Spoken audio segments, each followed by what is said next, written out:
Hello, welcome to Truck Stop Murder and True Crime Podcast. I'll be Gary Howard. How's everybody doing? Hopefully well. As for myself, enjoying the lovely weather here in Holland, Michigan. And this is going to be a short episode. I found a case not too far from where I'm going to in Grand Rapids, Michigan, which I do have family there, but I will not name them. Last time I tried to hang out with them, they seemed they could give a shit, but I'm not going there. But anyhow, if you were a return listener, thank you as always for supporting me and coming back. If you're a new listener, I am a truck driver. I travel all 48 continental states in the United States, and during that time, I have to stay at truck stops for 10-hour breaks, 30-minute breaks, or whatever, and kind of like my little small town, you could say. And I'll talk about what the things about this truck stop, what people think about it, what's their if you're traveling through here, what to expect when you get here. Mainly what some of these prima donnas, truck drivers, think of themselves, like their entitlements. That's the funny part, the reviews of these truck stops. And if you listen to my past episodes, you'll see some of them could get really funny. But here we are, and like I said, I am in Holland. I believe that's what the address for this truck stop. Yeah, Holland, Michigan. I'm at the Loves at 9790 Adams Street, Holland, Michigan. Out of 215 reviews, has a 3.8 rating. Right now, it's full. It's just kind of a small parking lot. I got here earlier, so it says 70 free spots. Now it says paid spots. It says $150 a night. Probably meant $15, and they just did. But there's no paid spots here. One thing cool, they do have a bobtail section here, where you have your bobtail or a box truck, whatever. And you'll one of the reviews bitches about that. Not that about. Well, I'll get to it. So if there's 70 spots, like I said, no paid spots. There's 7 showers, Wi-Fi, all the different things a truck stop may have. And if you're traveling through here, this is going to be a quick episode. Actually, by the way, it's off of I-196 exit 52. If you're going north, it would be on the eastbound side. And if you want to get a bite to eat, well, you have the Love's regular stuff, and I've said this before, I love their jalapeno cheddar hot dogs. They're amazing. You can have that or whatever fast food items they may have. Or you can have the Carl's Jr., which if you're not familiar with Carl's Jr., you might be familiar with Hardee's. It's the same thing. And right next door, if you're a weed connoisseur and you like some bud, right next door to the place, this place called Going West, I believe, where they'll take care of your cannabis needs, and you go the other side of that and you'll have a liquor store, so you can get your Hardee's, you get your truck stop, you can park, get your weed, get your booze, all set to go, good to go. So there you go. Now let's see what people think about this truck stop. Like I said, it's like a 50-50. You know, one guy says it's good, not good service, very bad. One guy says 1-star review. Now here goes a 1-star review. Antifreeze has a picture of a big spill in the parking lot. Antifreeze spill. I was told about it twice. That can kill animals if they lick it or lick their paws. Pure Michigan, my ass. If you don't know what the logo of Michigan is, Michigan Pure. But I think they took out that, what's that? Acetylene, something like that. The chemical in antifreeze that kills you. You know, the poisonous part of it, so people don't do that no more. Okay, Small Loves, 3-star review from Bear Trucker. Small Loves with not much room to move around, busy place, and the fuel island wraps around through the parking lot. Only one way in and one way out, which is true. If there's the entryway. A lot of places they have like the entryway and exitway is pretty wide, but there's no way you're gonna get in through the exit because it's very narrow. Here you go. Let's talk about this one guy. He was not very happy with these people at all. Called emergency road assistance because the air leak. The mechanic guy showed up after 8 hours, got that damaged air hose, and never came back with the new one. And next day they lied to me, and the mechanic guy was on his way, but he never was there. So there you go. Another 3-star review. Took dog for a walk for the night, got electrocuted by live wires in the ground. Manager said there was nothing they could do about it because it was nighttime. Lack of care, 3 stars for manager and lack of care. Otherwise, nice loves, just don't spend any money here and don't walk through the grass because they got some live wires going on. A lot of positive reviews here and there. I can't seem to find the one. Lot is overfull Sunday. That's a 3-star review. Limited parking, 5 stars. Clean store and other accommodations. So let's find that review. Here you go. Love how they allow drop trailers and box trucks to just take up parking spots when drivers need to park. I will never come back here again. It's worthless. So when I see these, because I go home, I bet you when he goes home, or this person, unless they don't have the home time, I guarantee you they park their truck somewhere while they're at home. Isn't he doing the same thing?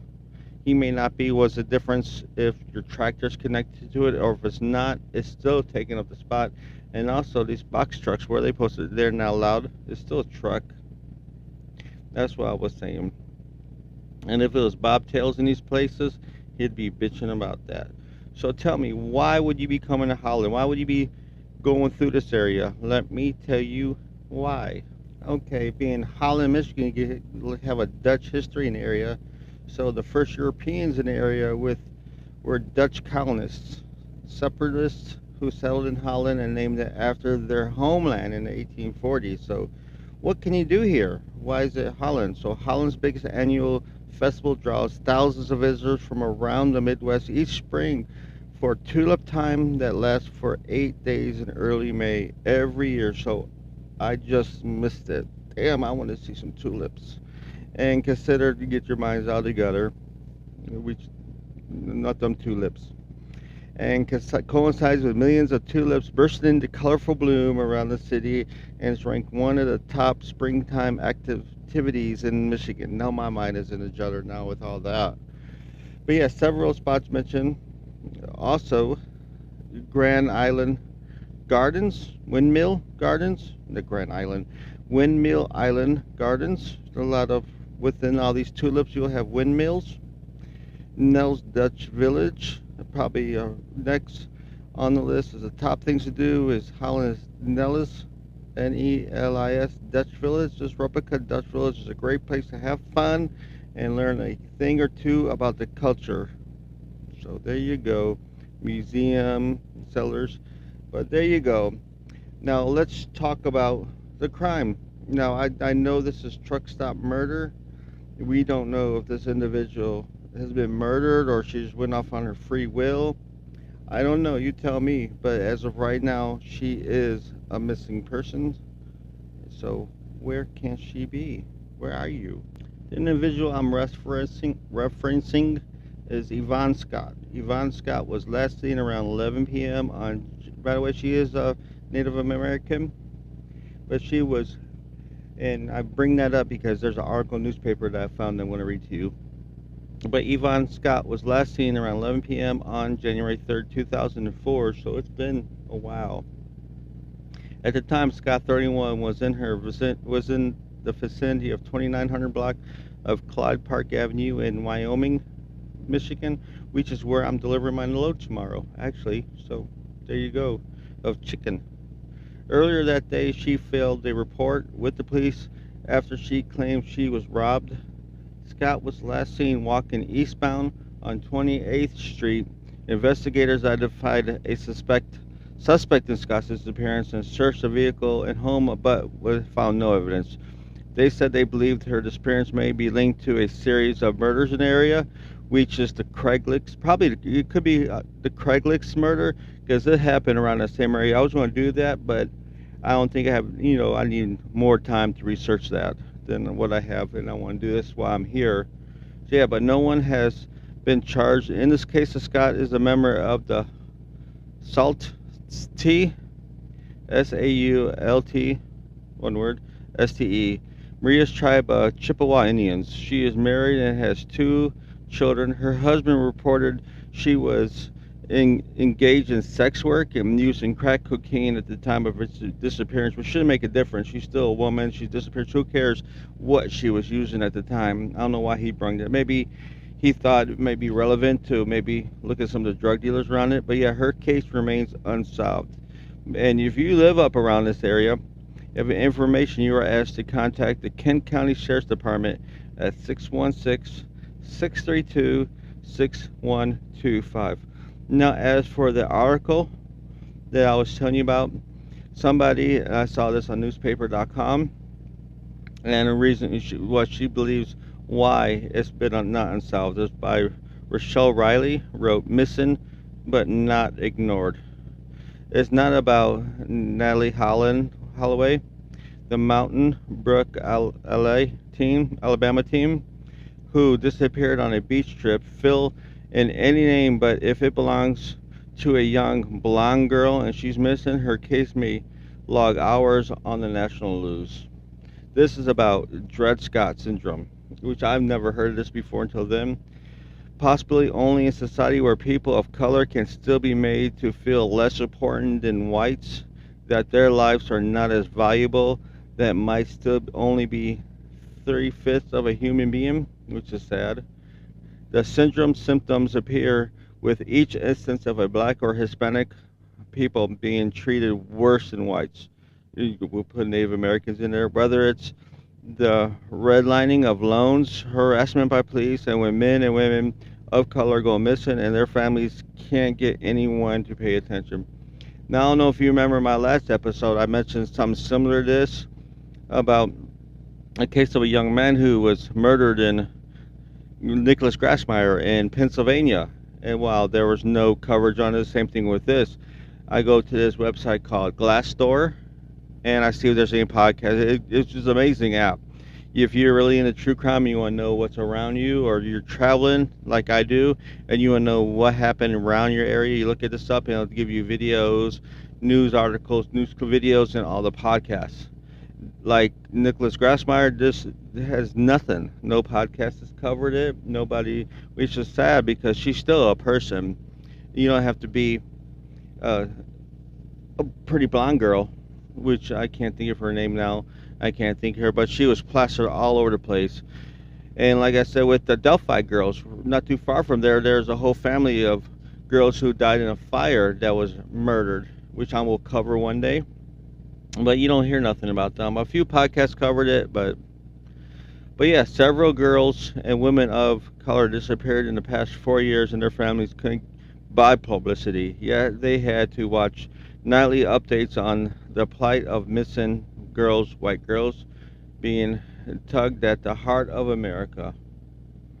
The latest is the Holloway case, but before this was Elizabeth Smart. Before that, it was another girl who looked something like somebody's daughter, but who wasn't a minority. I'm going to stop right there because it just goes on and on with that.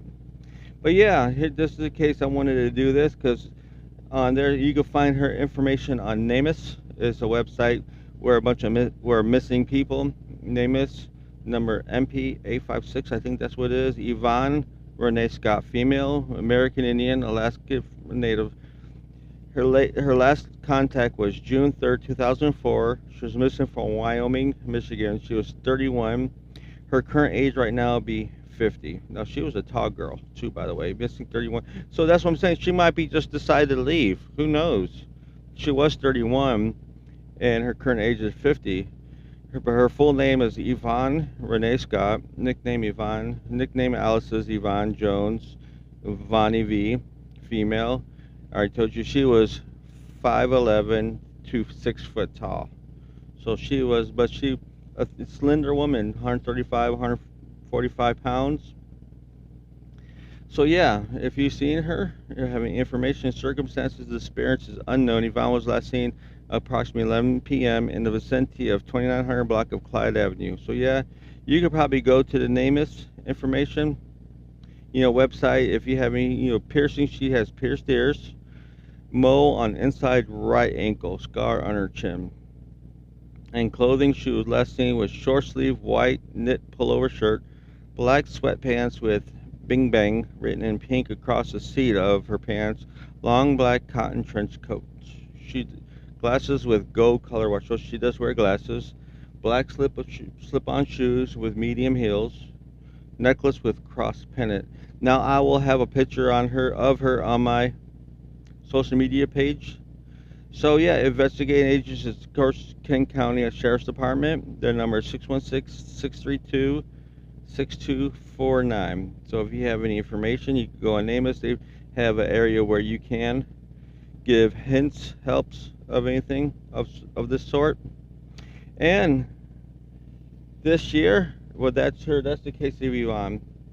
This year, I'm going to be part of the True Crime Paranormal Podcast Festival in August. August 25th to August 27th is going to be held in Austin, Texas. The key speaker is the sister Amara Murray, and she will be there. The key note is, victim advocacy, where I will be doing a live show on there, which I will be talking about, hopefully it didn't happen to her, human trafficking, because it's still a thing. There's still things such as I know that, human slavery. I mean, it did not end in the 1800s. It's still going on today as we speak. And I've mentioned it before, Truckers Against Trafficking, which I will try to find a way to, I'll stream that live. And so there you go. There's the case of Yvonne Renee Scott. If you enjoy that, be on the look, and you live in Michigan, be on the lookout for her. You might help solve this case or bring her home to her relatives. But if you like to tell the story, please, you always support me on Patreon at Truck Stop Murder. I'll leave the links in my notes. PayPal, if you just don't want to commit to a monthly thing, you always PayPal me money at Truck Stop Murder to help me out build this up so I can do this full time. I'm hoping to do so. Right now it's just a thing I'm doing. Luckily I have a full-time job, but mostly rate and review anywhere you listen to this. Share with your friends if you can. Join my Facebook group at Truck Stop Murder and True Crime. I'm always looking for conversation. Right now it is kind of dead. If I don't say nothing, nobody really speaks. Or my Instagram, you can follow me on Truck Stop Murder, Twitter at Truck Murder, and go to my YouTube page, where right now it's just videos of this, audio videos of this.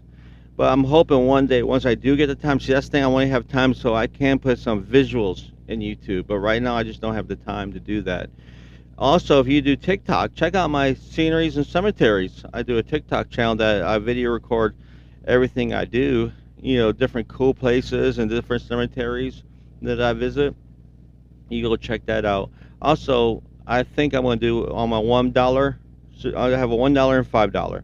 $5, I think we'll do foreign cases.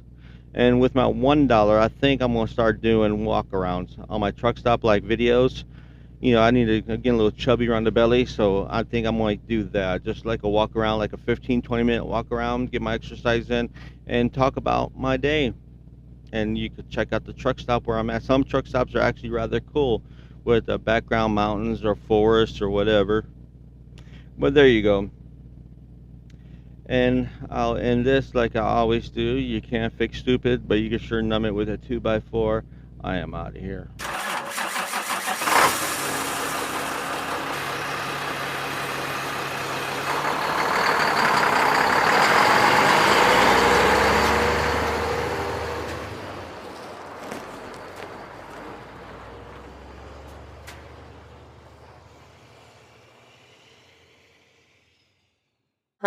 Huh?